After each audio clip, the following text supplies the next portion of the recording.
And here we are, so... Oh, you want me to do this now?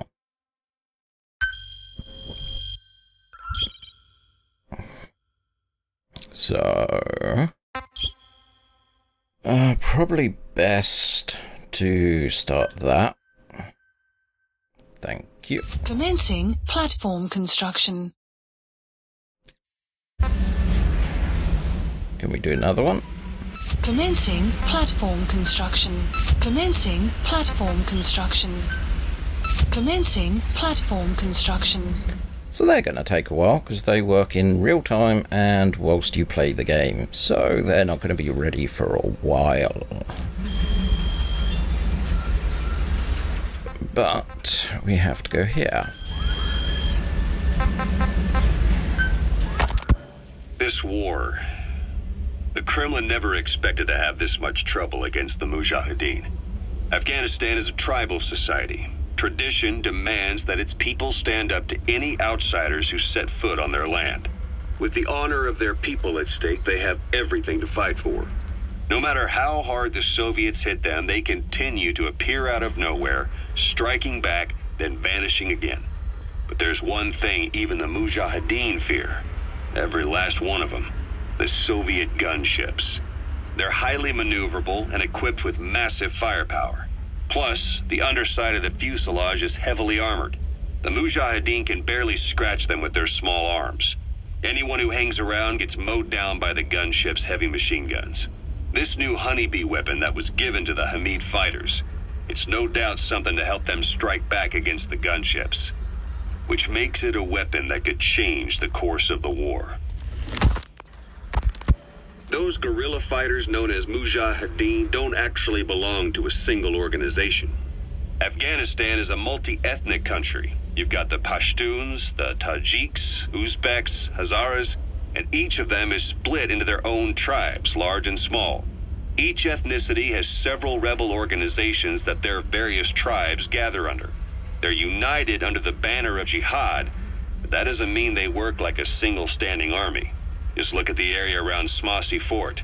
A lot of Tajiks used to live there, but they fled after the Soviets started their Scorched Earth campaign. With the area uninhabited, the Hamid fighters, who are Pashtun, decided to move in. The Hamids are based out of the city of Peshawar. We passed through it on the western edge of Pakistan. The Pashtun people have long lived in Afghanistan and western Pakistan. They used to travel back and forth frequently. Then Britain went and established the border that still stands today. The Hamid fighters get generous support from the Pakistani government. The government wants to use them to secure influence over Afghanistan. Their liaison with the Hamids is Inter-Services Intelligence, and behind the ISI, you have the CIA. That's probably how the honeybee ended up in the hands of the Hamid men. Ocelot said the number of private forces is increasing, and they've modeled themselves after us.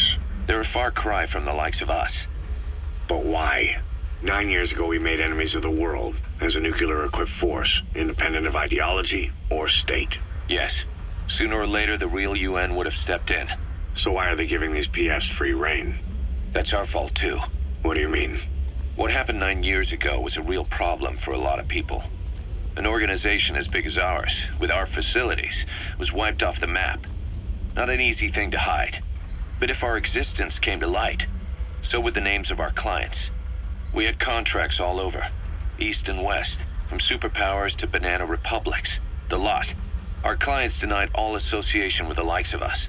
They had to make sure things didn't blow up on them. But at the same time, they missed us. They really missed us. The demand for armies for hire was as strong as ever.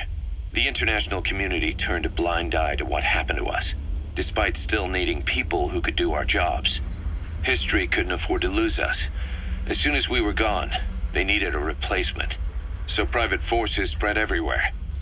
And they're all just a phone call away. But still. I know. PFs are totally different from what we envisioned.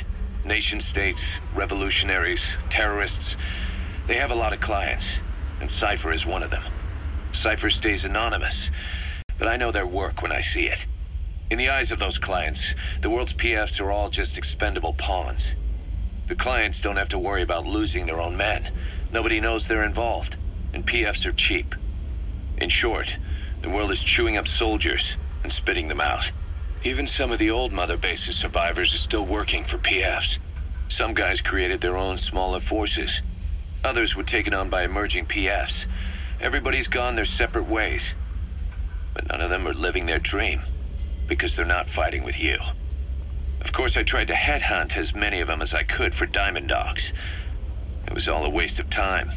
They said they weren't interested without you to lead them. But now you're back. And everything's gonna change. We'll unite all private forces under you, transcending nations and economies. What is a nation? Just a patch of dirt. The bonds among us will surpass nations. And that's what'll put the world under our control. We'll establish a new kind of country. Redefine the very concept of it. Even Cypher will be below us. An extraterritorial federation of military nations. The United States of Force. Once word of Big Boss's return starts traveling, that'll be our true deterrent against Cypher. In other words, no one will dare to come gunning for you. How do you figure? Cypher lacks a large-scale fighting force. PFs are the perfect tool for them. But those PFs revere you. The legendary Big Boss. If Cypher killed you now, they wouldn't take it lying down. Maybe they'd even go looking for revenge, but they definitely wouldn't keep doing Cypher's dirty work, even if it put their lives at stake. That's why it's no longer a benefit to Cypher to get rid of you. The very fact that you're alive is our greatest defense against Cypher. Nice to know. It'll buy us some time while we get back to full strength. Just keep in mind that what I'm saying is generalizing a lot. In practice, the PFs around the world don't know your face. Just declaring that you're Big Boss won't be enough to convince them. And if they see you as an enemy, they'll come at you with everything they've got. Some hero. That's why you need to bring them back to Mother Base. Show them on your terms that you really are the one and only Big Boss. Once you've proven that, they won't hesitate to join us. Snake, do you remember Amanda? Yeah, I do. Their revolution was a success. Somoza resigned, and Nicaragua has a new government. Amanda's really working hard for her country to be reborn. Good for them. She says she wishes Chico could be there. That revolution was the dream. For Amanda, for Chico, and their father. That chopper was no place for Chico to die. I'd like to at least think history will remember his part in the revolution. When you pick up a gun, there's always a chance you'll die for nothing. He knew that as well as the rest. Now that he's gone, it's up to the rest of us to decide what it was all worth. If we don't, there's nothing to prove that Chico ever lived at all. We're his mark on the world.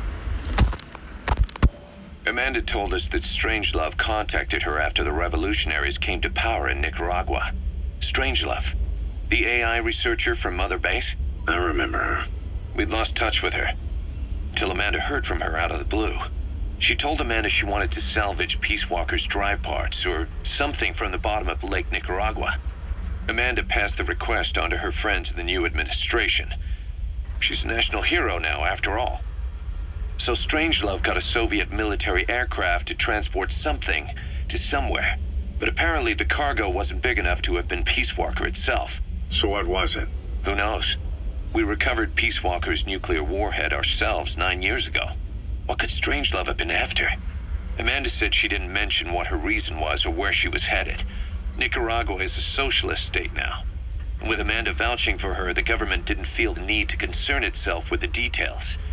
All Strangelove told Amanda was that she was going to continue her research, and that the rest was a secret. Right before the attack, Huey was in the control tower to prepare for the inspectors. He was with them when it all went down. The control tower collapsed with the rest of its strut. His body was never recovered. But he was the one who met the inspection party when they arrived. And he was the one who showed the nuclear inspectors to the tower. You remember the way it went. First he recommends we agree to the inspection. Then he gives them the okay without our permission. All the time acting as if he was doing us a favor. On top of that, he even had the guards disarmed that day. It would send the wrong message, he said. Whatever the angle, it all leads back to Huey. I curse my own stupidity for not realizing sooner. Huey escaped with that unit by chopper. I've been hunting him for 9 long years. The other reason I was operating around Afghanistan was to dig up his location. Huey's in Afghanistan? Yes, and I have a good idea where. Now we just wait for the right moment. This time, we'll be the ones using him. He's going to tell us who our guests really were that used a fake nuclear inspection to blast our home into the ocean. Right, okay, so that's the tapes caught up. So thanks for watching. Next time we'll do a little bit of Mother Base, couple of side ops, probably another little bit of Mother Base. So until then, have a good one.